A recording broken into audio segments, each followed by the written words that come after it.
Extra தூக்கி போடக்கூடிய water bottle தான் எடுத்திருக்கேன். இப்போ இந்த வாட்டர் பாட்டிலில் இருக்கக்கூடிய இந்த ஸ்டிக்கர்லாம் வந்து நம்ம எடுத்துக்கலாம். எடுத்துட்டு இதை வந்து நம்ம 2ஆ வந்து கட் பண்ணி எடுத்துக்க போகிறோம். உங்களுக்கு எவ்வளோ சைஸ் வேணுமோ அதுக்கேற்ற மாதிரி கட் பண்ணிக்கோங்க. நைஃபை வந்து நல்லா சூடு பண்ணிவிட்டு நீங்கள் கட் பண்ணிங்கன்னா உங்களுக்கு ஈஸியாக வந்து கட் ஆயிடுது.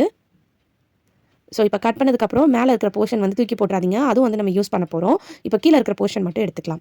இப்போ இது கூட வந்து நம்ம சாக்ஸ், பழைய சாக்ஸ் வந்து நிறைய வச்சிருப்போம் நம்ம வீட்டில். குழந்தைங்களோட சாக்ஸ்லாம் வந்து பார்த்திங்கன்னா இன்னும் அழகாக டிசைன் போட்டு அந்த மாதிரி இருக்கும். அந்த சாக்ஸ்க்குள்ளே வந்து நான் வீடியோவில் காட்டுற மாதிரி நம்ம கட் பண்ணி வச்சுருக்கோம் இல்லையா, அந்த பாட்டில் வந்து இந்த மாதிரி போட்டு விட்டுக்கோங்க.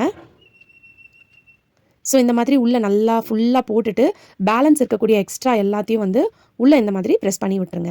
அவ்வளோதான், சூப்பரான ஒரு ஆர்கனைசர் வந்து பார்த்திங்கன்னா நம்ம ரெடி பண்ணிட்டோம். பார்க்குறதுக்கு இது வந்து வேஸ்ட் பாட்டிலில் தான் நம்ம ரெடி பண்ணியிருக்கோம்னு தெரியவே தெரியாது. அவ்வளோ அழகாக இருக்கும். கிச்சனில் இருக்கக்கூடிய நைஃப், சிசர், டூல்ஸ்லாம் கூட நீங்கள் போட்டு வச்சுக்கலாம்.